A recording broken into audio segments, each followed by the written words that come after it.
What's your experience now, 2 weeks in? Is there actually a fourth branch of government? There most definitely is. And this is actually really, what Vivek is saying is really goes to the heart of the problem. In order for us to be a true democracy, a functioning democracy, the government must be responsive to the people. That's literally what democracy means. However, when you have a vast unelected bureaucracy that is not answerable to the public, and if the elected officials, if the president, the people in Congress and the Senate actually don't have the power to affect the bureaucracy, and it's actually extremely difficult to affect the bureaucracy, then you do not have rule of the people. You do not have democracy. You have rule of the bureaucracy. And this is obviously wrong. It is unconstitutional. And it is imperative, therefore, that we return power to the people of the country and not have tyranny of the bureaucracy, which we most definitely have had to follow to a degree that is absurd. As Vivek said, it's not just that there's an unconstitutional fourth branch of the government, but it is arguably the most powerful branch of the government. Joni, I see you're back. Would you? Yes. Can you hear me now? I can, yes. Yep. I apologize, gentlemen. Yes, it hopped to my laptop. I've been working on this for, as Elon said, over a decade now with my Squeal Awards. And there are many in Congress that actually really do care about this. Absolutely. The problem, I think, is there are not enough of us that have. And so while I highlight a lot of the abuses, and you wanted some anecdotes, Elon, and I've shared a number of those with you and got Vivek. Some zingers, so I think if the public just, it's hard to resonate. It's hard for the public to resonate with statistics but people can really resonate with powerful anecdotes.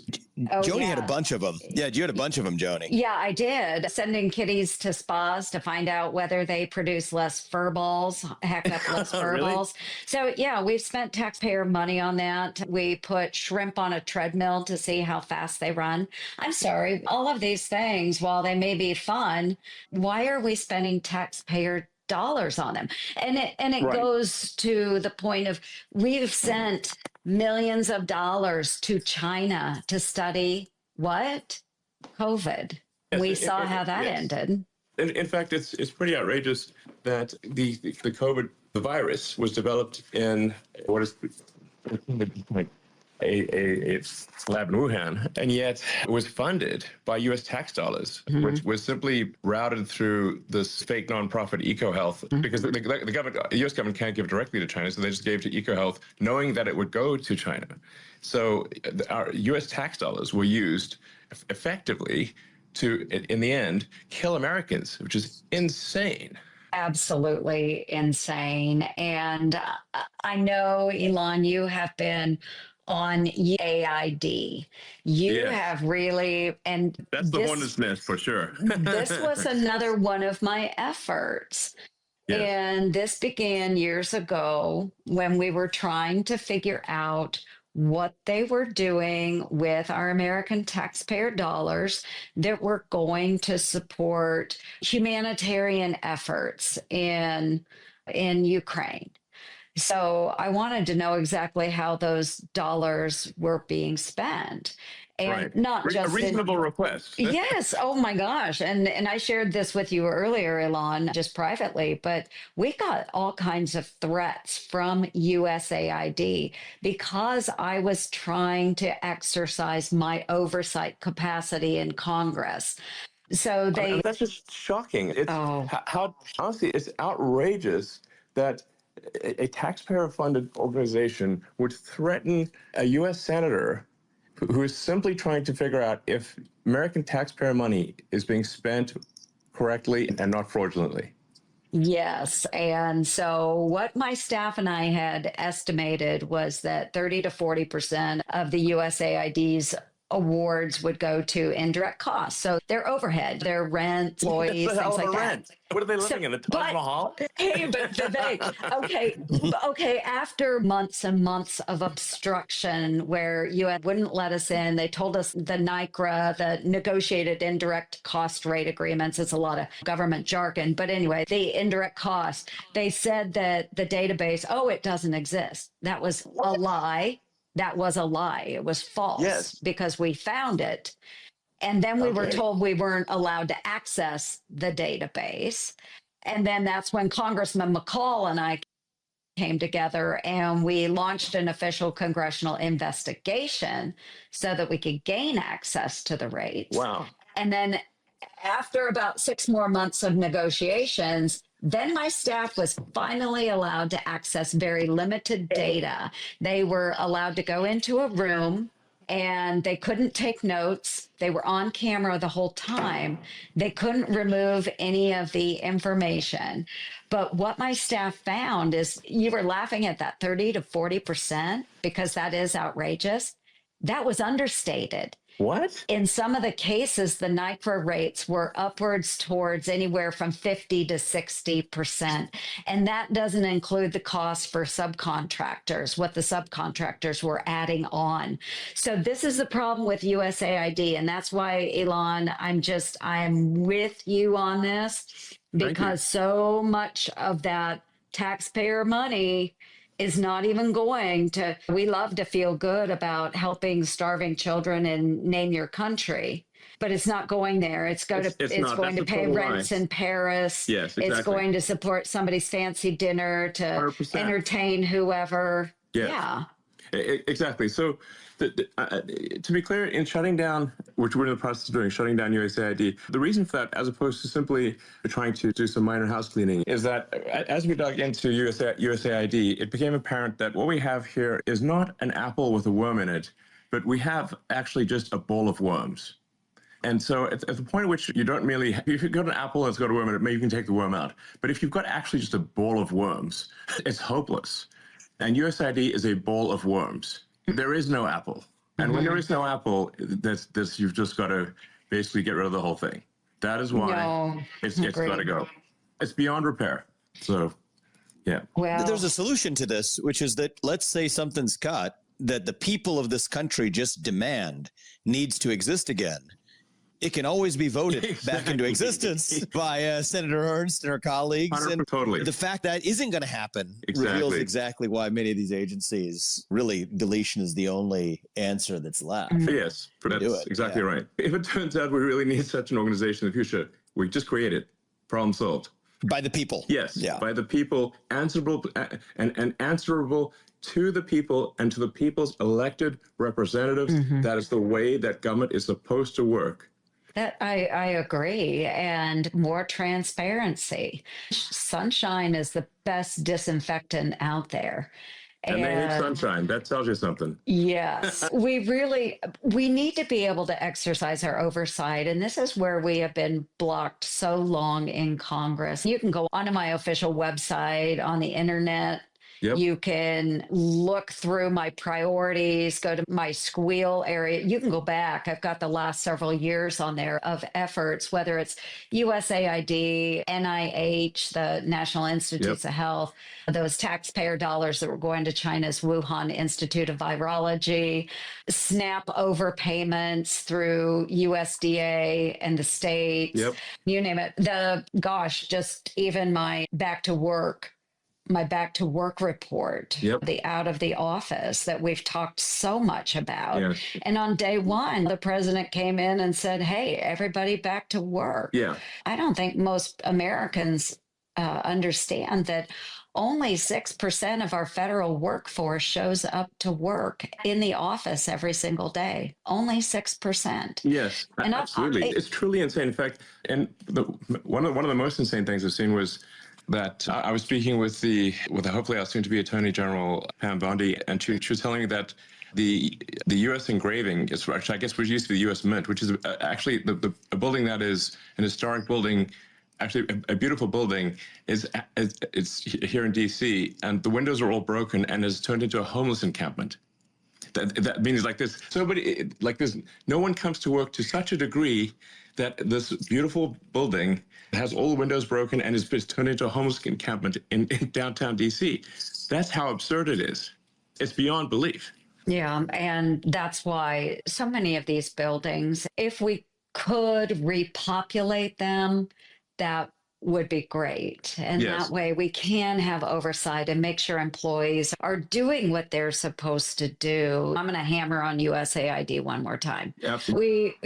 So we talk about the locality pay abuse, and that's what happens when people aren't working in the office. What they're doing in DC, and not everyone, I don't want to accuse every Sure. federal worker of being a bad actor, but I have seen so many examples of this. We had a USAID employee that was falsely using an office supply retailer's mailing address, think like Yes. Staples and places like that, using that address in Virginia to defraud the taxpayers by claiming higher Washington, D.C. locality pay, but they were actually living in another state full time. And they had the full knowledge and assistance of their supervisor in pulling off this scam. And Wow. then the Okay. and then the IG, the USAID IG, blew off my request for an investigation. What did they give? That seems complete. How can they do that? They can. How And can they see, do this? this is the problem we have, is that there are checks and balances in place where we can write letters all day and we can request IG oversight.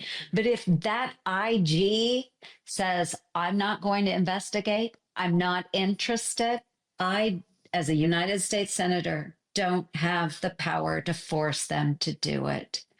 And this is why I'm so excited that we have DOGE and that we have a president that's willing to back Yes. us up. Absolutely. So really, none of this could be done without the full support of the president. And with regard to the USAID stuff, I went over it with him in detail, and he agreed with that we should shut it down. That's, I want to be clear. And I actually checked with him a few times. Said, "Are you sure?" I'm like, "Yes." And so we're shutting it down. And yeah, it's also incredibly politically partisan, and has been supporting radical left causes throughout the world, including things that are anti-American, which is insane. Right. And that's why there are probably some arguments to be made about what could be important work that falls under USAID. But the fact of the matter is that it has been overshadowed by these bad actors. Yes. If there are truly good pro-American programs, then let's move them to the State Department. Exactly. Let's make sure we have proper oversight. Exactly. Let's make sure that when senators and congressmen are asking for documents, that they provide them in a timely manner. Yes. Let's make sure the IGs are upfront and honest and wanting to be the watchdog over the agencies that they are charged with. This is not rocket scientist, and Yes. you're a rocket scientist. This is simply common sense and being responsive to the electorate. And that's, you just can't have these sort of institutions which are taking lots of taxpayer money, but then are not answerable to elected representatives of the public. Then they're totally disconnected. So I call it, like, we must move away from rule of the bureau to rule of the people, demos. And I would say I'm hopeful that some of this creates momentum, Joni, Yes. with senators, with some of your colleagues as well, in passing the REINS Act, right? Half of this is decades of Congress effectively just punting off the responsibility to avoid accountability. Not you, but many of your colleagues over the years. And hopefully, if this is a catalyst to say, Congress and the Senate say we take the lawmaking power back to the elected representatives of the people and get the kinds of things done that haven't gotten done for years, like the REINS Act and other mechanisms to say lawmaking power comes back to Congress. I think that could be one of the best things to come out of all of this. I'm hopeful that happens this time. I know you're supportive. Yeah. Yeah. Like, so fundamentally, there's got to be a feedback loop to the people. You can't have these organizations that are just disconnected from the will of the people. Like I said, you just fundamentally do not have a democracy in that situation. You have tyranny of the bureaucracy, which is just inappropriate and needs to end. By the way, Len, you know who's pumped up about you bringing everybody back to work is actually Muriel Bowser, mayor of D.C. Okay. I mean, you're talking about the homeless encampments. I talked to her maybe, last month or month and a half ago.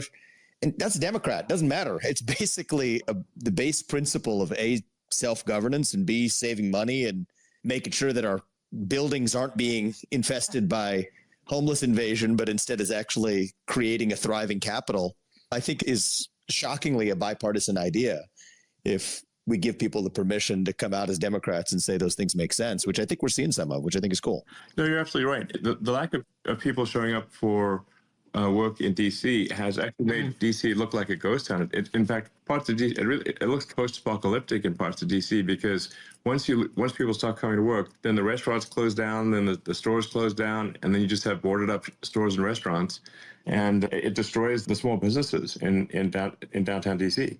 Yeah, and there's a reason why people come to work and are more effective and more collaborative in one place.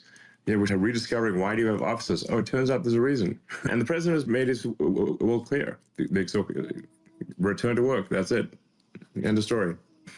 I think the first 2 weeks has been pretty massive.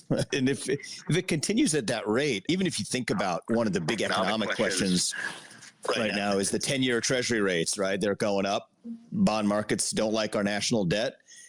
If this is the pace of what cutting looks like presented in a coherent plan, I'm hopeful that bond investors and credit investors in the U.S. government debt can at least say, okay, this is positive progress, which actually will bring down not only the costs that you're cutting directly, but also our interest rate costs. Yes. And I think that's really when we hit a virtuous cycle here, which I think could happen soon. No, I agree. Actually, the bond markets do not currently reflect the savings that I'm confident we can achieve. And I'm giving a talk later this week with JP Morgan Chase and Jamie Dimon. And that'll be obviously a financial audience. And really to say, look, if you're shorting bonds, I think you're on the wrong side of the bet. It's basically... Seriously. Yeah, it's really basically the bond... There will be less debt needed as we stop wasting taxpayer money on crazy things. Whatever the $50 million for condoms to Gaza, which I suspect didn't actually end up being condoms in Gaza. That's a lot of condoms, guys. What is that, a super tanker of condoms? I mean, how many do you need? Oh my gosh, you guys. That's a real line item. He's like, is this fiction? I don't doubt that we did have those items going to Gaza. I don't know if it was that many, but that was the line item. It was $50 million. This is the problem. Yeah. It was probably that line item, but God knows what it was really. Exactly. But that's the problem we have with the budget and why when monies flow through all of these entities, we may have a line item that goes to say USAID or maybe goes through USAID to the United Nations. And then from the United Nations, it goes to a subcontractor. And from that subcontractor, it goes to someone else. It is a nightmare trying to follow that money and to understand what it's actually being used for. So again, going back to the transparency, we need to make sure that we have our eyes on it and that it's easily accessible. And maybe not just by members of Congress, but also the public as well. I agree. It should be, if it's public money being spent, it should be in full view of the public. And when they want to hide the stuff, frankly, it is the reality is because there's massive fraud and abuse. That's the reality. Nobody needs to hide something unless they have something to hide. Once in a while, you've got something that's, say, an intelligence operation or that actually needs to be classified, but that's a rare situation. That's a tiny fraction of expenditures. The vast majority of these things, it's unfortunately a tremendous amount of fraud and abuse. And the reason that it's so extreme with the federal government is that the checks never bounce for the federal government. Okay, so the federal government can always make more money. And the problem is that in doing so, that's what creates inflation. Something that I really want to reinforce for people is that it's government spending that creates inflation. So when you see prices go up at the grocery store, it's because the government spent more money than it brought in taxes, increased the money supply, diluted the value of money, and made your paycheck be less valuable. It meant like the prices are going up because of government-induced spending, of government spending that results in inflation. So now it's just very important to connect those dots because people they think maybe the supermarket's taking advantage of them, and they're not. You can look at the financials of the supermarket; they have 2% margins. It's got nothing to do with price gouging of the supermarket. It's just that the government spent too much. That increased the money supply and diluted the value of somebody's paycheck. And that's why the prices go up at the grocery store. So, but the good news is, if we solve government overspending, and the money supply grows at the same rate as the output of goods and services, there will be no inflation. And the prices in the supermarket now will be the same as the prices in the supermarket in a year. And that's a super big deal. And that really affects people's lives. That's what we're aiming for. And we're going to do everything possible to succeed in that goal.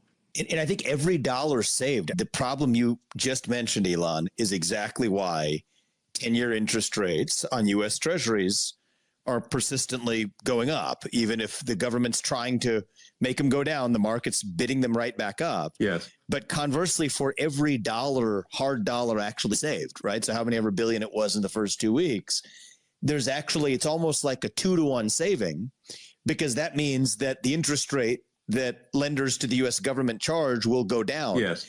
At a time when the interest rate payment itself on our national debt is one of the biggest items of our federal budget. Yes. So that automatically comes down for every one of these other savings. Exactly. And the only thing to be presented as a coherent plan, which I think you're already beginning to do, that alone, I think, will have a 2-to-1 savings for every dollar that's actually hard dollar that's actually saved, because you get the interest cost next year that comes down as a consequence as well. Yeah, that's actually a very good point you just made, Vivek. I just want to basically repeat that and reiterate that for the audience. When you actually get a double benefit when you bring down government spending, and there's a very important double benefit, which is that you stop inflation and interest payments go down, because the government is no longer borrowing money. So if the government is borrowing money, it's actually competing with everyone else to borrow money, and that drives up the interest rate. So if we solve government spending, in a nutshell, your grocery bill stays the same, your mortgage payment goes down, and your car payment goes down, and your credit card bill goes down. Exactly. I think that's what the people of America want, obviously. Yeah. And I that's a couldn't good agree. goal. I couldn't agree. It's really important. And I'm sitting here tonight in Iowa, and I took my mom to church this morning, and man, everybody at church, we all stand around afterwards and visit, and everybody's just really excited about the opportunity that the new administration is bringing, because costs are just through the roof for people in my neighborhood in Southwest Iowa. It's hard. These are folks just getting up every single morning, trying to do their job and do the best. And yet we as a government have failed to listen to their needs, and then to be able to cut the spending at the federal level to make sure that their taxes stay low, and make sure that we are paying down our debt. No more deficit spending. Let's try and balance this budget as best we can. And we've heard plans from Ron Johnson and others in the Congress, but we've really got to get serious about it, because every one of my constituents owes $67,000 to our national. That's outrageous. And it's getting worse over time. So really, if we don't do something about it, America's going to go bankrupt. That's a fact. So we must do something about it. It's imperative. Senator Mike Lee, I see you've joined. Would you like to add something to this conversation? You've got some great stuff as well to talk about. Yeah, I'd love to. Thanks so much for the invitation. Look, I see this as an inflection point. Every 75 to 90 years in Anglo-American history, we've seen a major upheaval. We had one in 1776, another one in 1861, another one in 1937. 2025, we're due for one. And I think that's going to be the DOGE revolution. And I think it has to be about much more than just the individualized wasteful spending of pet projects. At the core of all this is a fundamental ailment, which is that we've missed the purpose of the United States government. It's supposed to be about just a small handful of things: weights and measures, trademarks, copyrights, and patents, regulating interstate and foreign commerce. The founders of the country would blow their minds that the federal government has gotten so gigantic and is interfering with people's lives in so many ways. That's exactly right. And then we've compounded the problem once we lost track of what the federal government's purpose is. We put the wrong branch in charge of the wrong responsibilities. We've been making most of our law, 100,000 pages a year, through the executive branch, which the Constitution says you can't do. It says you cannot make a federal law unless you go through both houses of Congress and then give it to the president. So we've destroyed federalism and separation of powers. I think for DOGE to succeed, we have to restore both of those. In my view, the best way to start is by passing the REINS Act, which would require Congress to enact those laws. And I think to get that passed this year, we've got to attach it to the debt ceiling bill. I posted on that on my Base Mike Lee. I absolutely agree with you 100%. What you're saying is just absolutely true. That there's vast amounts of federal regulation, which are de facto laws that are created, that it's an incomprehensible amount. It's literally no human could possibly even comprehend it. If you tried your hardest your whole life, you barely understand a small fraction of the regulations. And these regulations, if you look at them, there's millions of them, and it's not like any one regulation is the showstopper, but it's the way I visualize it, it's like Gulliver. Like America's like Gulliver, tied down by millions of little strings, and we need to cut those strings and free the giant.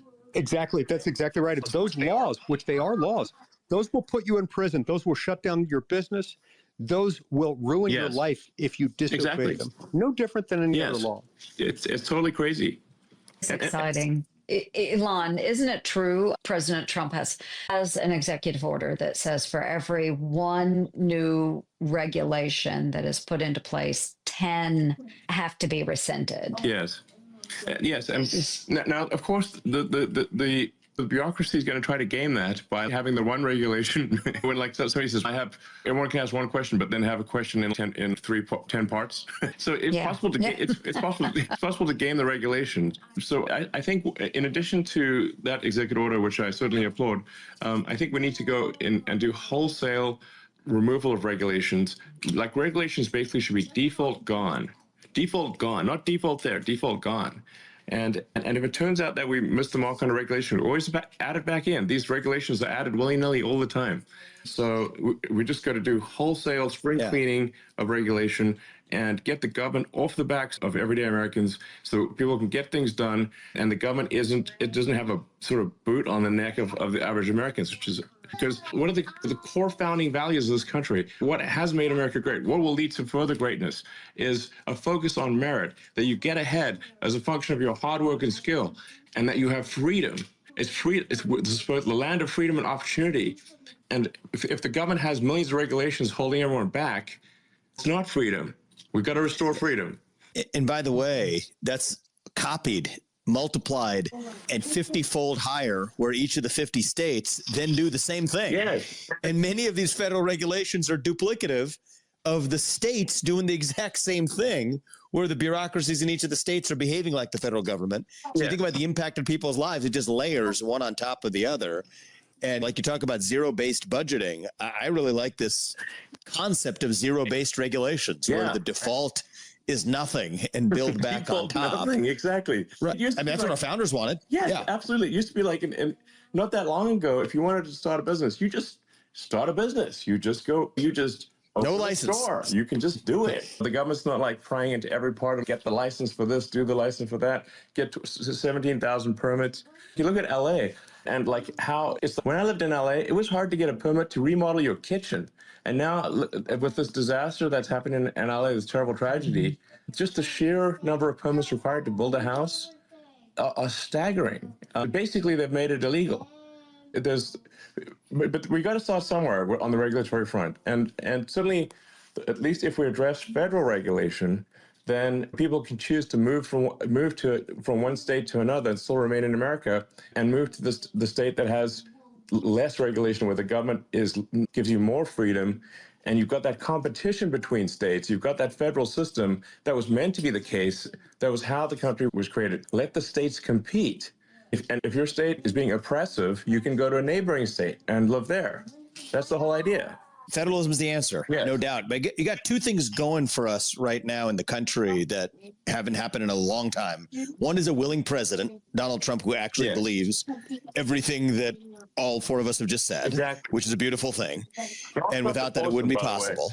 The more I've gotten to know President Trump, the more I like him. Frankly, I love the guy. He's great. Yeah, and he's full bore more than any president we've had since the creation of the administrative state. So I think that's number one. And number two is, thanks to him, actually in his first term, you got a Supreme Court that 6-3 vehemently agrees with everything we've just said. Yes. And so I think it's possible. Yes. Now. In fact, it's actually possible. yes. In fact, if it's not possible now, it'll never be possible. This is our shot. This is the best hand of cards we're ever going to have. And if we don't take advantage of this best hand of cards, it's never going to happen. So we're going to do it. I agree. Now or never. Yeah, now or never. And I do think you're right, Vivek. With the first administration of President Trump and lessons learned through that administration, and now in the second administration, the stage is set. And he knows how to aggressively tackle a lot of these issues that have plagued us for years. And folks ask me, oh, Trump's first 100 days, what is that going to be like? And I'm like, forget the 100 days, folks. It's going to happen a lot faster than that. And he needs to continue to be aggressive. And we all know there's going to be bumps along the way. Of course there are, because we're moving at the speed of relevance here. But we've got to get in there and make an impact so that our constituents can actually see the benefit, because we've got a tough mid-cycle or mid-presidential year election coming up in 2026. And we cannot lose the House or the Senate, because then the president will be dead in the water. Yeah. And absolutely. we just need to move out. Move out. Yeah, I think that's really the people will judge the performance and whether actually we got things done and whether things are better off and in 2 years. And I think if the people feel like, yeah, they're better off, the country's working better, they feel there's the reward for hard work is there, that their paycheck's going further than it used to, that their standard of living is better, their mortgage is lower, the credit card bills are lower, the prices at the stores are the same, they haven't risen dramatically, then I think there's no problem. We will win the next election. The people will reward that. So I think that's what needs to happen. But I think if it does happen, there will be a Republican win in the midterms, and which is unusual. But I think if we make these goals happen, I think we'll actually have an increased majority in the House and Senate, and be able to continue to, as the president would say, make America great and even greater. So love it. In the case of the blanket that, Elon, you and I have talked about this, Mike Lee, you and I have talked about this, might as well just say it here as well, is when in doubt, push it to the states, right? If there's some doubt about, okay, we're not sure about this regulation. You got a whole nuclear energy framework at the federal level. You have an entire one in each of the 50 states. Same thing for spending or some other program. Are people going to really suffer if this is taken away? Federalism is the answer. Just push it to the states. And I think that's a big part of, obviously, what I'm looking to do next. But it's governors across the state, whatever, let them bear the load of what the federal government needed, because that's actually what the founders envisioned in the first place. I know, Mike, you've been a crusader for this since day one. No, that is right. That is the whole reason I ran for this job 15 years ago. The fact is, the people of our country are upset. They're upset about our government because it manages things poorly. And what a lot of people are starting to grasp is that it's not just a matter of changing from the red team to the blue team, back to the red team, and making sure you've got better personnel in there, because better personnel won't make those same mistakes and won't fund the stupid studies about the drunk gerbils on a treadmill. Yeah. The point is, it's poorly run, because when the U.S. government is doing all kinds of things that it's not supposed to be doing, that should be left to the states or to the people, in the words of the 10th Amendment, it becomes very poor, very bad at doing a few things that it is supposed to do. You can't be good at running the Pentagon and at making sure that traffic lines of commerce are open when you are doing all kinds of things that the federal government wasn't built to do. We're using it as the wrong tool. There are very few things that the federal government currently does that the federal government is itself uniquely equipped and constitutionally authorized to do. That's what we've got to get back to. And that's why this is going to be a painful, radical, transformational change in many circumstances. But it's going to be a huge relief to the American people. Once we get through the initial shock, and once we get through the stage where the media is telling us that the sky is going to fall, dogs and cats living together in the streets, apocalyptic stuff, once they realize that's not true, they're going to feel this huge burden lifted. That's what we Yes. want. We want a better future for America. We can't get to Absolutely. returning to our founding document. Exactly. Couldn't agree with you more. And I'm actually pretty optimistic that we're going to make it happen. I think it's going to happen. So the progress is good so far. And if it keeps accelerating, then I think it's going to be awesome. Like the cost of excess regulation on economic growth and prosperity is like really underestimated. Like if you basically don't even allow people to do things, like make it illegal, you can't, the builders can't build. I mean, America is a nation of builders. But we need to give the builders permission to build. And that's really what deregulation is all about. Just letting people do things. Deregulation and meritocracy go hand in hand, actually. They're two sides of the same coin. And you want to actually measure DOGE's success is not just the deficit reduction. I don't think that's the sole metric, although it's a really important one. And bringing down the national debt and the interest payment costs as a consequence, that's really important. But actually, a lot of these benefits of delivering economic growth won't be measured in this year's deficit reduction, but will be measured in long-run GDP growth, long-run economic growth, long-run prosperity of the country. Yeah. And I think that's equally important. I'm optimistic that we'll see a material impact in FY26, which starts in October. A lot of the stuff, I think we'll make significant gains in FY25. Government financial year 25, which ends in September. But I think the sort of metric we're tracking, startup style or just, and we're going to be posting more and more detail on the DOGE website and DOGE handle on X, is just so people can see in detail. This is where we're seeing the delta in spending between current spending and the government financial year 25, or 26, which starts in October. And that number is really, we think it's at this point over $1 billion a day, maybe $2 billion, maybe approaching $3 billion. And I think we can take $1 trillion out of the deficit next year. Obviously, this is going to require strong support from the president, but thus far we certainly have that, and also support of the Congress and support, and also hopefully support from the judiciary as well. But it's basically the goal in a nutshell is pretty straightforward. We have a $2 trillion deficit, which is far in excess of economic growth.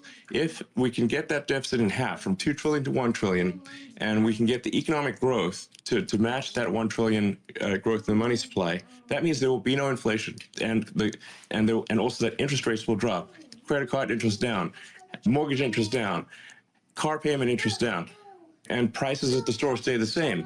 That is a great outcome for people, and I think we can. I think we can do it.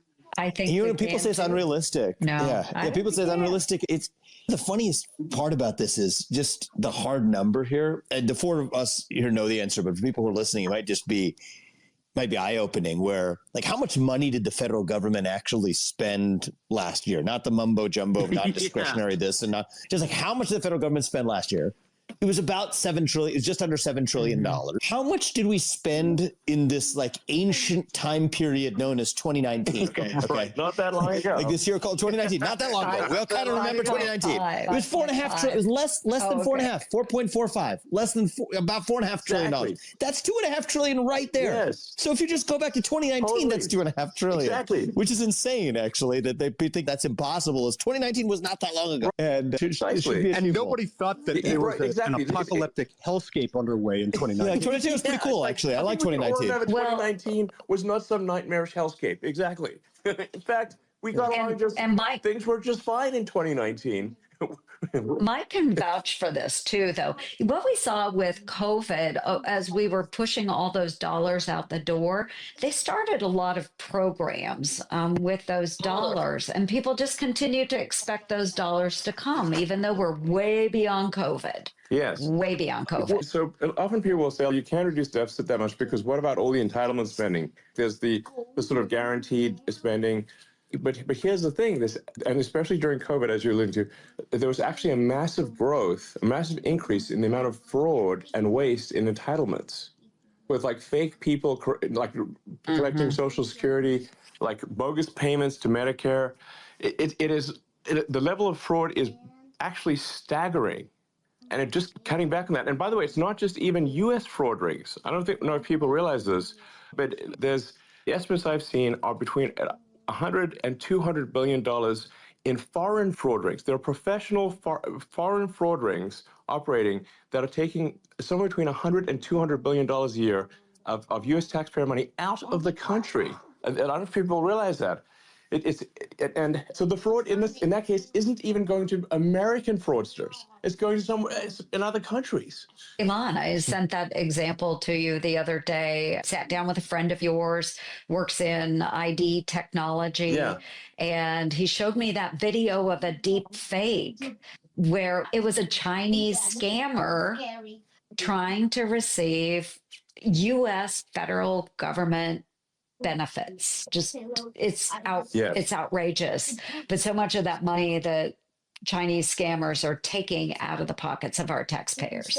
Yes, and I mean, there's American entitlements are being defrauded by people not even in the U.S. and from many other countries because the fraud controls are so weak on the entitlements programs.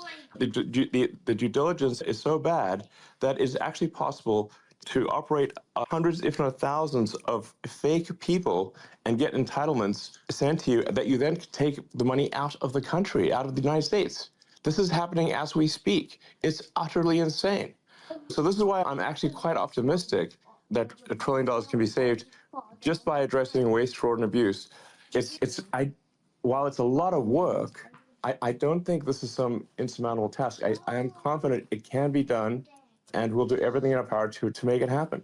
And I think that'll be, if we succeed, and I'd like to ask for the support of the American people, because we're going to get a lot of opposition. Because let me tell you, what I remember most from, one of the things I remember from the PayPal days was that who complains the loudest is the fraudsters.